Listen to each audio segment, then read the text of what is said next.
Jahmyr Gibbs, Bijan Robinson, Devin Achan, Tyjae Spears, Zach Charbonnet. There are so many second-year running backs with untapped potential heading into next season. We discussed their 2024 fantasy outlook on today's episode of Locked On Fantasy Football. You are Locked On Fantasy, your daily NFL fantasy podcast. Part of the Locked On Podcast Network, your team every day.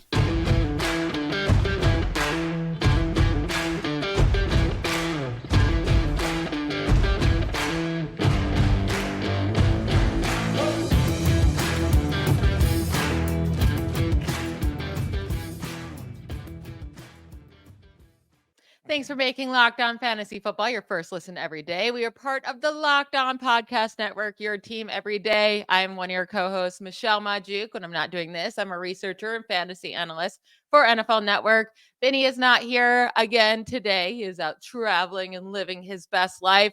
But I am joined again by Kate Magdziuk, co-host of the Locked On Dynasty Fantasy Football Podcast, fantasy analyst at PFF and Yahoo, and of course, my wonderful wife. Today's episode is brought to you by FanDuel. Make every moment more. Right now, new customers get $200 in bonus bets with any winning $5 bet. That's $200 if your bet wins. Visit FanDuel.com/lockedon to get started. All right, Kate, we have a fun show today. We're going to be talking about all these second-year running backs. We're going to start at the top with Bijan Robinson and Jahmyr Gibbs. Obviously, they're the biggest names among this group.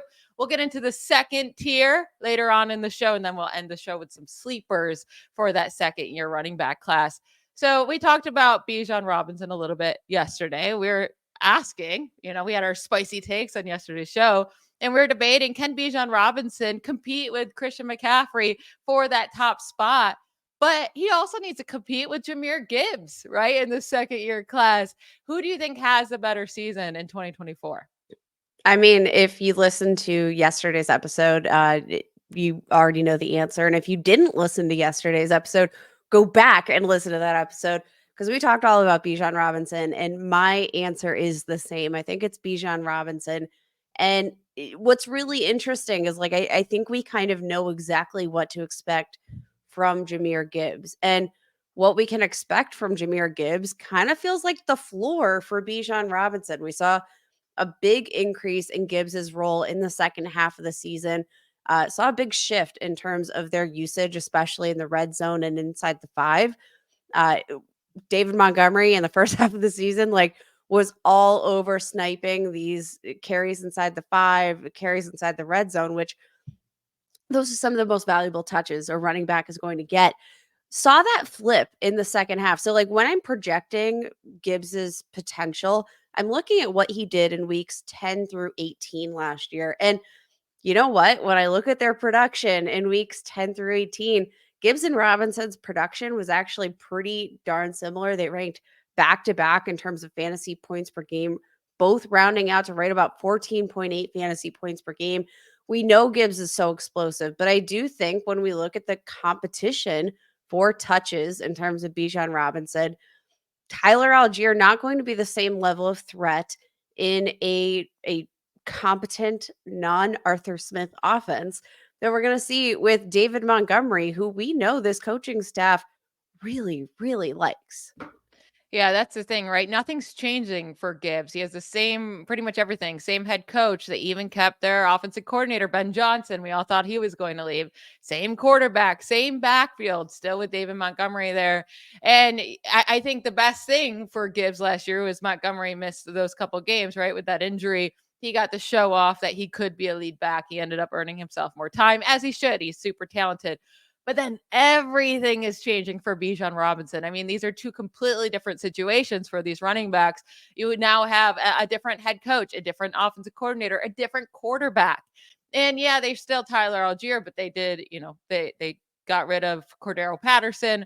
So he's no longer there. And he did, for whatever reason, snipe some goal line carries. And then also Jonnu Smith stealing goal line carries from Bijan Robinson because Arthur Smith is crazy. He's no longer there. But we talked about this yesterday. There is no way that Bijan doesn't double his rushing touchdowns. He had 4 last year. And the issue was he had 3 carries inside the 5-yard line. And I laugh at this because if you didn't listen yesterday, Craig Reynolds from the Lions had more carries inside the 5-yard line than Bijan Robinson. But even if you bring that further out, Bijan only had 12 carries inside the 10-yard line. To compare that, Dameon Pierce had 14 such carries. And again, Bijan had 12. When Dameon Pierce is getting more carries than you in any situation, you know something's not going well with the coaching staff. Gibbs had double that of Bijan. He had 21 carries inside the 10. Montgomery, though, led the team with 31. So Montgomery's still going to be there. He's still going to be a big part of this. I do think Gibbs breaking out last year, major reason was because Montgomery had a missed time with injury. Now, Montgomery has not been able to stay healthy, though. So this is my question to you. Are both of these guys top 3 running backs in 2024? Like, would you go Christian McCaffrey, Bijan, then Jahmyr Gibbs? Or you got some competition with Breece Hall, Kyren Williams, Jonathan Taylor? Like, where would you rank Gibbs and Robinson in 2024? All right. So right now, this is how I have them ranked. I've got Christian McCaffrey, RB1, no surprise there. Bijan Robinson, Breece Hall.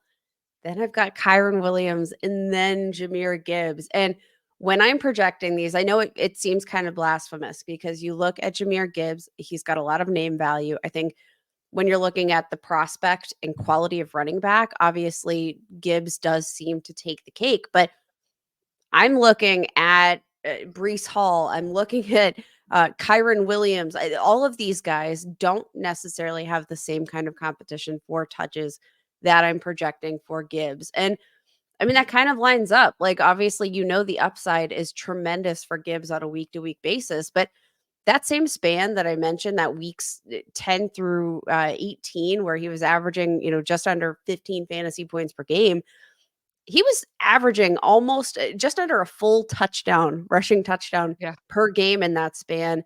And he was still right on pace there with Bijan Robinson. I do think a big part of that is going to come down to touch volume.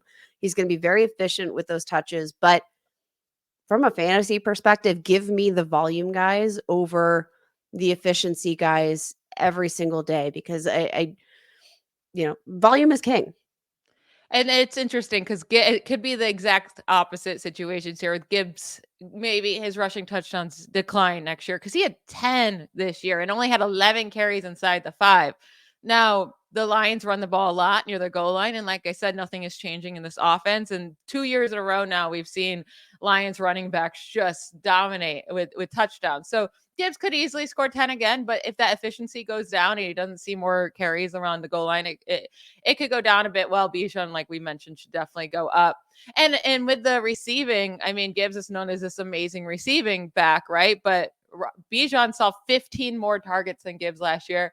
No, Gibbs did miss a couple games, but still 15 more targets. He was still ahead of him, right? Even if Gibbs did play those other 2 games. So they both have the ceiling there with targets. And I just think Robinson is going to get a lot more carries. His workload just seems a lot safer. So obviously we believe Bijan should be a top 5 pick in the draft next year. But where does Jahmyr Gibbs go in terms of all the players, right, in the draft? Is he a first-round pick? Would you take him towards the later first round over some of these other wide receivers?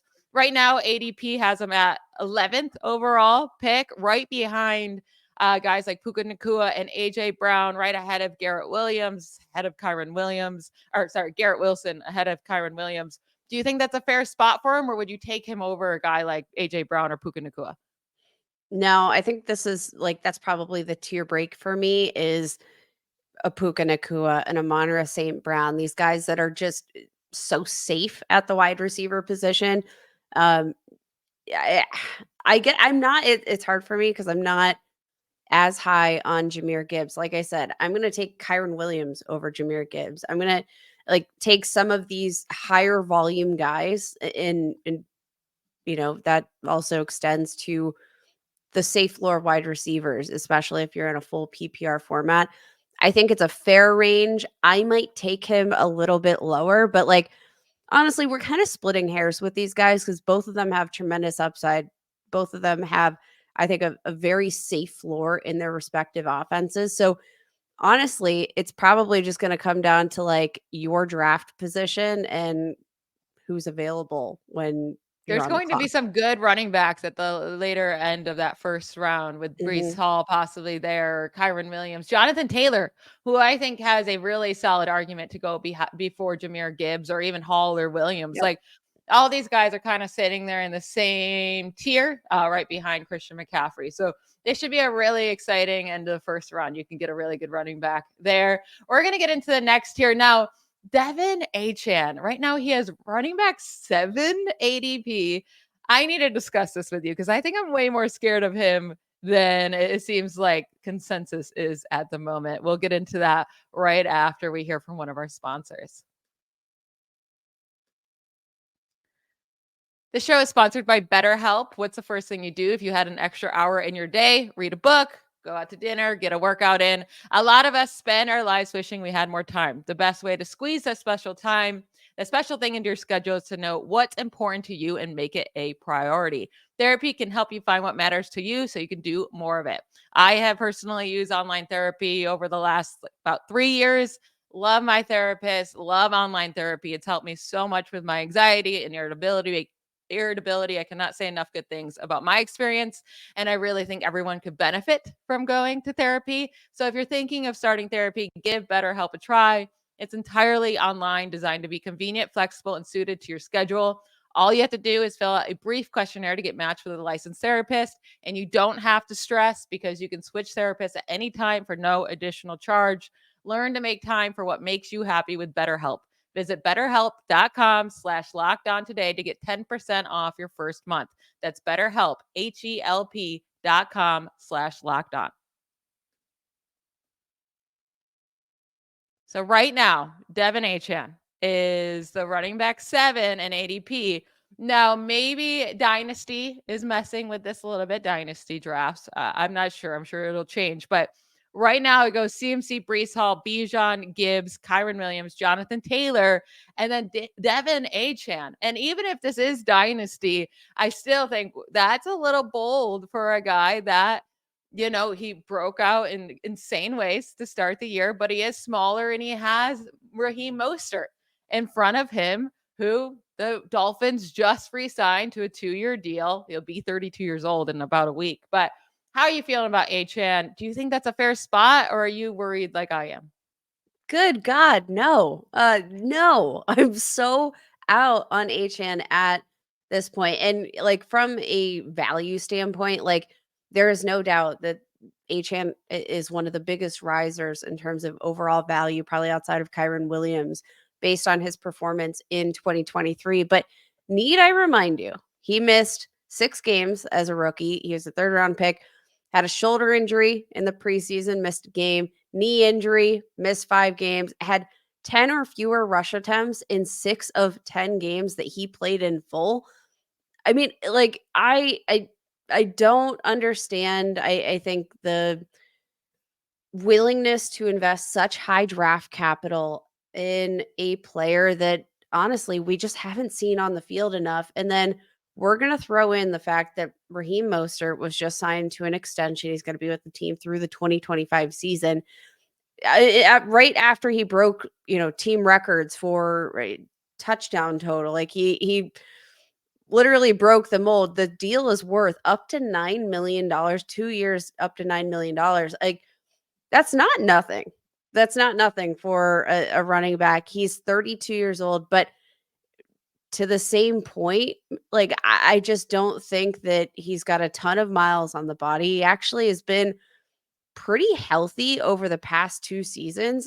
Missed I think 3 total games over the past 2 years. That's fewer than Achan missed here in the 2023 season. And like, need I remind everybody, the biggest concern with Achan was his size. He is in the 3rd percentile for weight among running backs in the NFL, 14th percentile in height. Yes, maybe that gives him like a little bit of that stockier build, but you wouldn't have guessed it based on the injuries that we saw in year 1. And that was my biggest concern. Like, what am I missing? I know he's flashy. I know he's so exciting.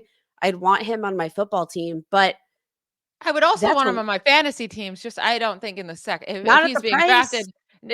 drafted in the second round, I'm completely out. If he falls to like the 4th, then yeah, because, I mean, all he does is score fantasy points. He had 9 games with 20 plus offensive snaps, which is nothing. I mean, these running backs that the starter are playing 50, 60 snaps. He had 9 games with 20 plus snaps. And in those games, he averaged 20.8 fantasy points per game. He had 8 games with 10 plus touches, averaged 23 fantasy points per game. It wasn't just that huge 51-point game against Denver that skewed everything. Yeah, it's bringing up the totals a bit, but he still had other games with 27 points, 22, 25, 24, and then some other middle tier games with 12 and 13. Like, this dude was a beast every time he got the opportunity, and he's going to get it again, right? I'm not too worried about them re-signing Mostert. It's going to be a similar backfield the way they use them. And as you just brought up, Achane can't be a lead back anyways. He can't take the 15, 20 touches a game. He's never going to last. Barely could last last year on the small amount of touches, but Mostert also has trouble lasting as well. And I know you said he's been healthier, but 32 years old. I mean, that's just I get running it. backs don't do anything at 32, 33 years old. It's very rare. So Mostert will still be the lead, but we'll see how long he can last. But Achane, if he falls to the 4th, 5th round, I would be all on that. 2nd, 3rd round, absolutely not. Way too Second high. or third round, you're basically probably banking on him being your RB1. And I'm not sure how you can stomach the Yeah. pricing of him being your RB1 in fantasy football when he hasn't even proved that he can stay on the field. Like, you need some sort of anchor for your dynasty teams. You need some sort of anchor for your redraft teams. It doesn't really matter, but having him as the anchor, I think your fantasy team and all the points are just going to float right away the first big hit he takes this season. I definitely I'm would not want him as my RB1. That'd be way too risky. If he could be my RB2, yes, fantastic, right? You have yes. because that would give you so much upside in your RB2 spot, but you don't have to stress too much if he does get injured. But moving on to another guy, because Tyjae Spears was everyone's darling about 1 month ago. And then day one of the tampering window for free agency, the Titans signed Tony Pollard to a 3-year, $24 million deal, gets $8 million a year.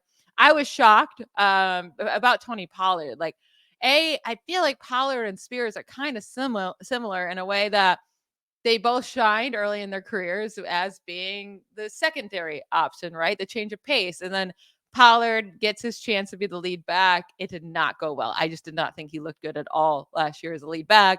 Spears, we don't know yet if he'd look good as a lead back, but the Titans are now paying Pollard as a lead back. So how do you envision this backfield is utilized? And is Spears still a good fantasy option? He'll be going much later in drafts than we originally thought, right? But like, is he worth the risk? Is he worth, trying to see what happens? I mean, here's the thing, like, from a statistical standpoint, I mean, Tyjae Spears absolutely knocked it out of the park in year 1. Uh, Tied for the 13th highest yards per attempt average, tied for 11th in terms of yards after contact per attempt, had the 4th highest missed forced tackle rate among running backs. Like, dude absolutely crushed it. But you mentioned the concern about Tony Pollard and what they're paying him. I don't think you pay that type of running back if you're not planning to use him as a workhorse. And then let's not forget who they brought in. They brought in Brian Callahan as the head coach, who worked with the OC as the OC with the Cincinnati Bengals. And he gave Joe Mixon 70.3% of the team rush attempts in that span. We know he utilizes a workhorse running back. I don't think we can say that the same is not going to happen, especially considering the financial investment. This new coach is the one that brought in Tony Pollard. Like, he was a part of that decision. And again, that's not to say that Spears can't play sort of like an ancillary role, but I think we probably have to project him for, a RB2 role at best every week, but probably going to finish more in the range of RB3, RB4 in any given week. Um, Definitely more of a flex play with a little bit of upside, but no way can he be a foundational part of your roster at this point.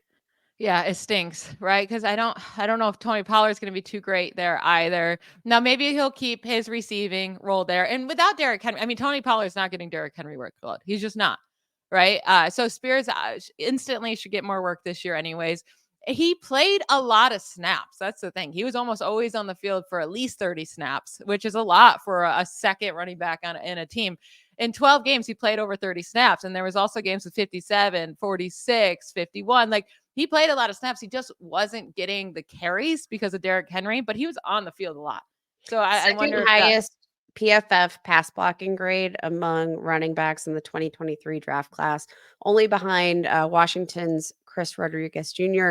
But like, we actually saw him get a pretty substantial role in the pass blocking scheme. There are only two running backs, we already mentioned them at the top of the show, that had more opportunities as a pass blocker as a rookie running back in 2023, and that was Bijan Robinson and Jahmyr Gibbs. So like, what they asked to put on his shoulders in year one, like for a running back who's essentially a backup to be playing that kind of substantial role as a pass blocker, I think that's like a very exciting thing. But I think we're also probably not going to So see let me that be ask you. enough. So in the later in the draft, you're gonna have to take some of these guys, right? 7th, 8th round running backs start to get pretty gross, even 6.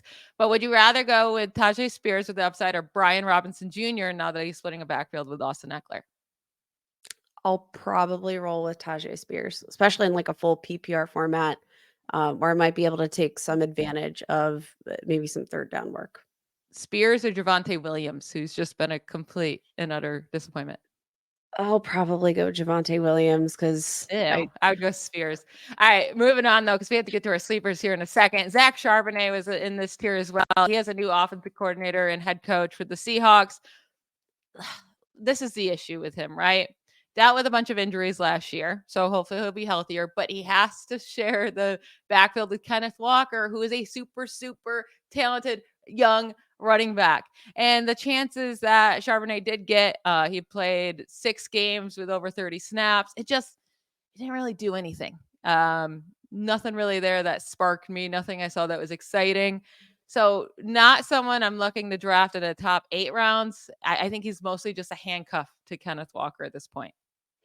I think he's probably a handcuff, but I do want to mention that, like, in terms of flyers, right? Looking at Zach Charbonnet, I do think he's going to be a guy that's probably going to end up on more of my teams than you would think, because I think we're going to see, like, we don't necessarily know how this new coaching staff views the running back room. I mean, obviously they brought in a second round running back for a reason.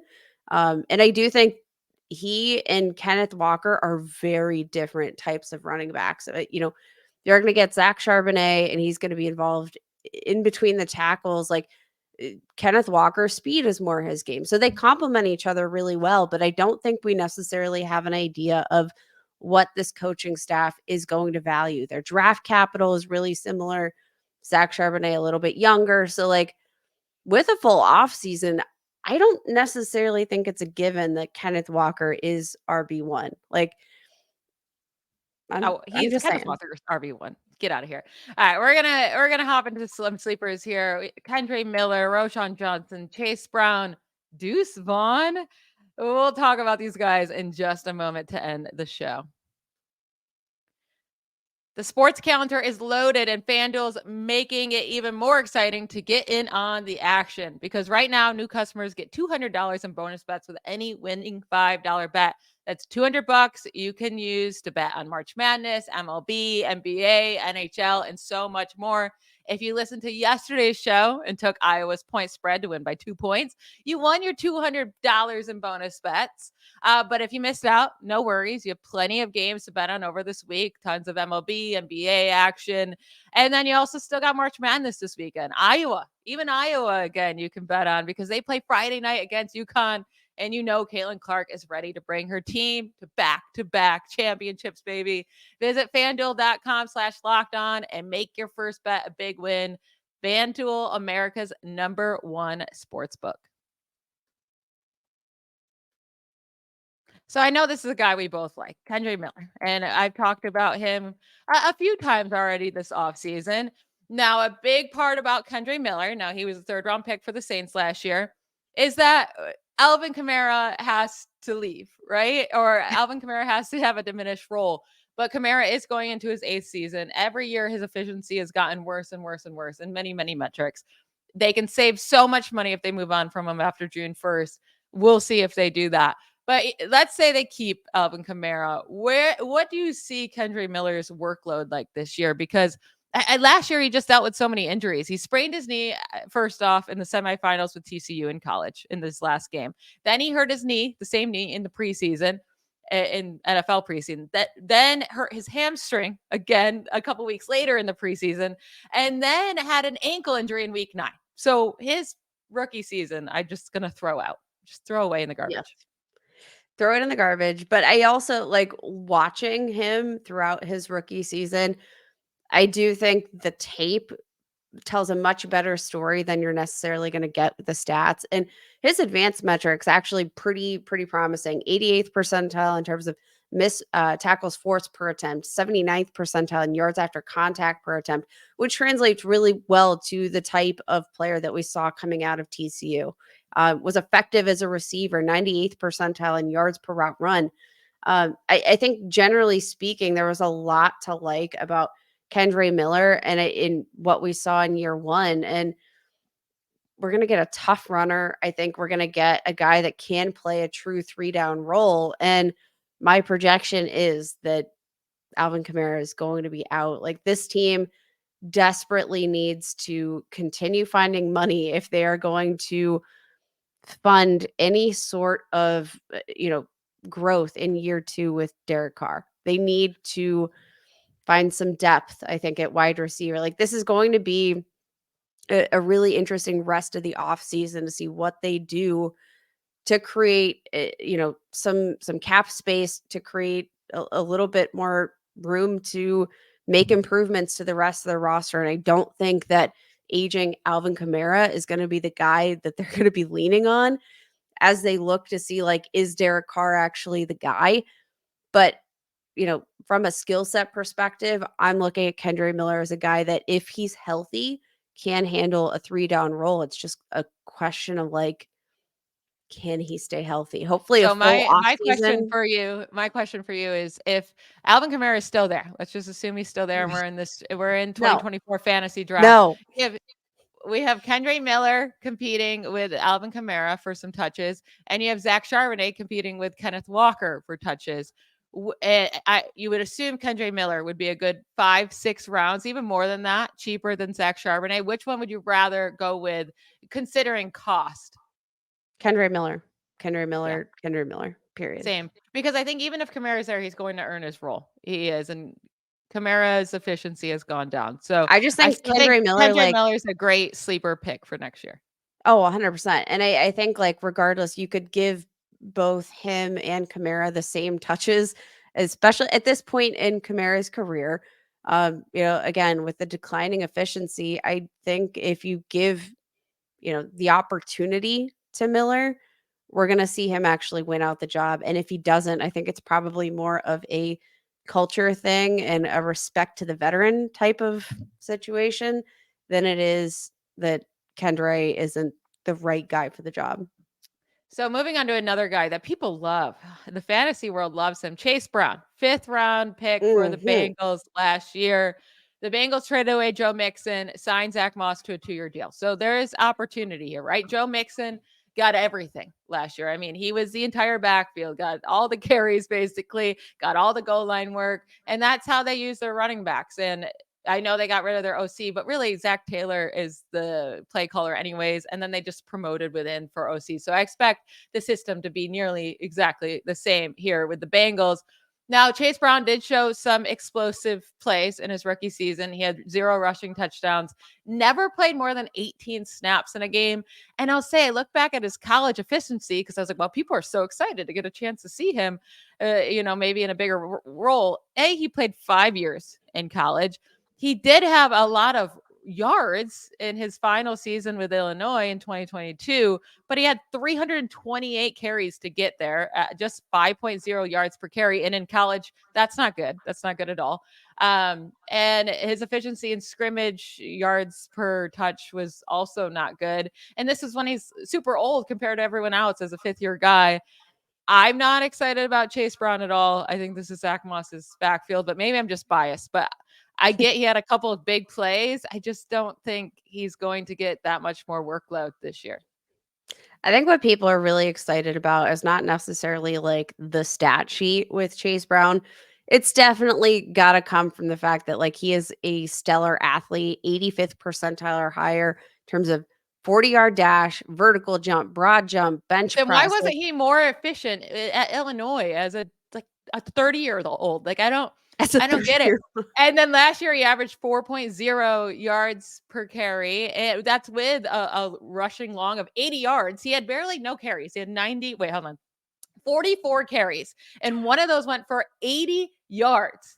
Oh, no, sorry, 61 yards. One of the receptions went for 80 yards. One carry went for 61 yards. Another one went for 43 yards. And he finished with an average of 4 yards per carry. If he's so athletic, like why is his efficiency stats in college and in the so far in the NFL just straight not good, just bad?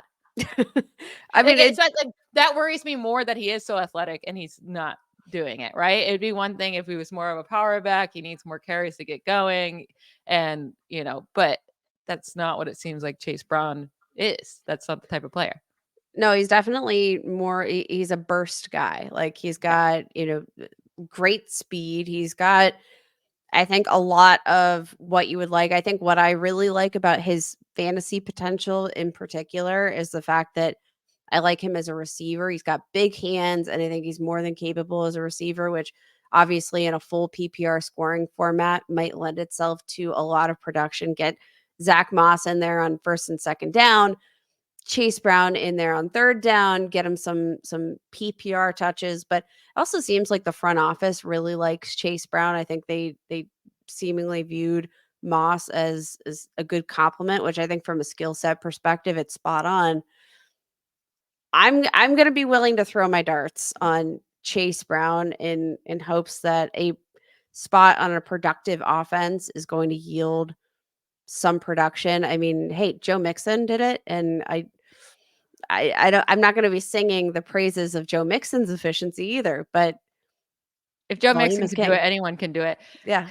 That's just a Joe Mixon hate. Roshan Johnson, 4th-round pick for the Bears last year. Listen, he didn't really get much opportunity. 5 games with 10 plus touches. He was all right. Averaged 12 fantasy points in PPR in those games. Nothing super exciting.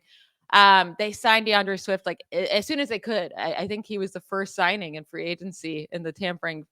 And Roshan Johnson didn't really get the chance with Khalil Herbert and Deonta Foreman there. Even with Herbert dealing with injuries, I'm out on Roshan.